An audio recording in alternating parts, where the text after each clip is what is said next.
안녕하십니까. 어기어차 김 대표입니다. 오늘은 자동차 보험료 폭탄 솔루션입니다. 자동차 보험료 폭탄 솔루션입니다. 이게 우리가 자동차를 타고 다니다 보면 의도치 않게 사고가 날 수가 있잖아요. 근데 요즘은 사고가 여러 번 나지도 않았는데도 갑자기 보험료가 확 오르는 경우도 있어요. 두 번, 세 번만 사고가 났는데 3년 안에 사고가 2번 있으셨네요? 3번 있으셨네요?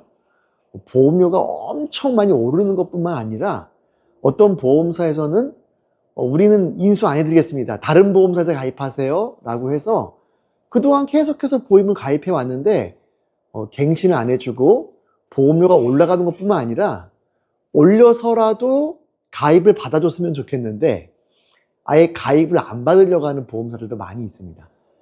심지어는 국산차인데도 보험료를 200만 원, 300만 원씩 내시는 분들도 계시거든요.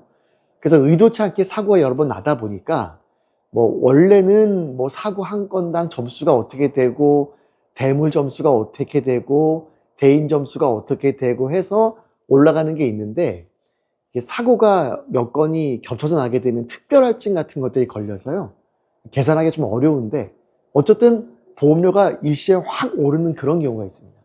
그래서 보험료가 내가 감당하기가 힘들다. 국산차인데 내가 보험료가 막 200만 원이 넘는다. 200만 육박한다. 라고 했을 때 굉장히 큰 손실이 있잖아요. 보험료가 적게 내시는 분들은 자차 들어도 40만 원, 50만 원밖에 안 되시는 분들도 계시는데 나는 막 보험료를 4배씩 내는 거예요. 너무나 억울하죠.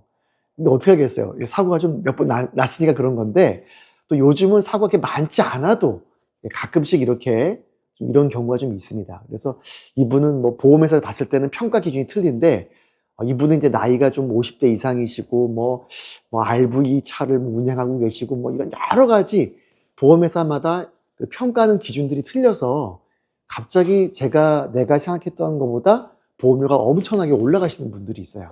자, 어쨌든 어쩔 수 없어. 올라갔는데 그럼 해결책을 알려주세요 라고 하는 게 오늘 주제잖아요. 해결책 2가지를 알려드리겠습니다. 오늘 딱 2가지만 심플하게. 자, 첫 번째로는 방법이 있습니다. 공동명의를 이용하는 겁니다. 공동명의. 부부가 둘 다 운전면허증을 보유하고 계시는 거예요. 그런데 나는 남편이 너무 이제 그 사고가 이렇게 많이 나서 해서 남편 명의로 보험을 가입할 때는 보험료가 너무 비싼 거예요. 근데 조회를 해봤더니 아내 명의로 이거를 가입하게 되면 보험료가 훨씬 더 싼 거예요. 그럴 때는 어떻게 해야 돼요? 그럴 때는 아내 명의로 보험을 가입하면 되겠죠. 가족 한정을 붙게 되면 부부는 보험 혜택을 볼 수가 있으니까요. 자, 근데 한 가지 문제가 있죠. 그러려면은 아내 명의로 또 명의를 또 바꿔야 되잖아요. 그러면 취등록세가 또 한 7, 8%가 또 붙잖아요. 너무 억울한 거죠. 그럴 때를 대비해서 공동명의를 이용하는 겁니다. 공동명의를 이용하는데 아내에게 1%만 자동차 명의를 넘겨주는 겁니다. 그럼 1%에 대한 취등록세는 거의 의미가 없겠죠. 그래서 세금도 거의 안 들면서 자동차 명의를 공동명의로 가져갈 수가 있습니다. 그래서 남편 명의 99%, 아내 명의 1%. 그래서 1%만 있다고 하더라도 아내 명의로 보험을 가입할 수가 있거든요. 이런 방법이 있고요. 또 한 가지는 이제 자녀분이 있는데 자녀분이 나이가 아직 좀 24살, 5살밖에 안 되다 보니까 보험료가 이제 새로 가입하려고 하다 보니까 너무 좀 비싼 거죠. 또 아니면은 그 자녀분이 좀 사고가 많이 나서 보험료가 비싸거나 그럴 때 부모님은 사고가 없이 잘 유지가 되신 거예요. 그래서 부모님한테 1%를 명의를 좀 넘겨드려서 부모님하고 함께 명의를 한 다음에 부모님 명의로 보험을 가입하고 가족 한정을 붙게 되면 아들이 운전을 해도 보험 혜택을 받으니까 이럴 경우에 공동명의가 가능하십니다. 그렇게 되면 보험료를 낮출 수 있는 방법이 되겠죠. 자, 그렇게 한 다음에 한 3년 정도가 지나게 되면 3년 정도 그 남편 명의든 아들 명의든 하여튼 보험료가 비싼 사람이 3년 동안 그 사람이 보험 가입이 없게 되면 그 사람은 어떻게 됩니까? 보험이 리셋됩니다. 리셋. 그래서 이렇게 가입 변경률이나 아니면은 사고 할인 할증률이 리셋되기 때문에 굉장히 보험료가 높으신 분들은 이렇게 리셋 시키게 되면 보험료가 많이 낮추실 수 있는 방법이 있어요. 그래서 3년 동안 좀 본인 명의로는 차가 이렇게 보험을 가입하지 않았다가 다시 가입하는 이런 방법이 첫 번째 방법일 수가 있는데요. 이 첫 번째 방법을 하실 때 주의할 점이 있어요. 어떠한 주의할 점이 있냐면은 차가 조금 비싼 차다, 예를 들어서. 그런데 부모님이 기초연금 수령자세요. 그럴 경우는 좀 조심하셔야 됩니다. 그 부모님이 1%라도 부모님 명의로 그 차가 잡혔다가 자칫 기초연금 수령에 제한이 걸리거나 금액이 줄어들거나 이런 부분이 발생할 수가 있거든요. 그래서 좀 주의할 점이 이런 부분이 좀 있습니다. 자, 그런데 이런 공동명의도 이렇게 여러 가지 제약사항이 있잖아요. 그래서 이것도 좀 어려운 부분이 있다. 예를 들어서 둘 다 좀 보험료가 높다. 또 아버님은 또 이렇게 연금 때문에 좀 힘들다. 여러 가지 이게 해결책이 안 됩니다. 저희들은 다른 해결책을 주세요 라고 했을 때 2번 해결책을 드리겠습니다. 자, 두 번째 해결책은 뭐냐면 장기 렌터카입니다. 예, 두 번째 해결책은 장기 렌터카.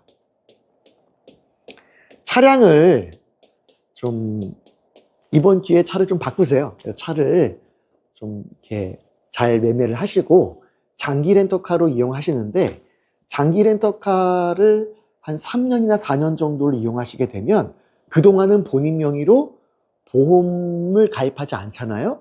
좀 전에 말씀드린 것처럼 만 3년 기간 동안에 자기 앞으로 보험 가입한 적이 없으면 보험료가 어떻게 된다고요?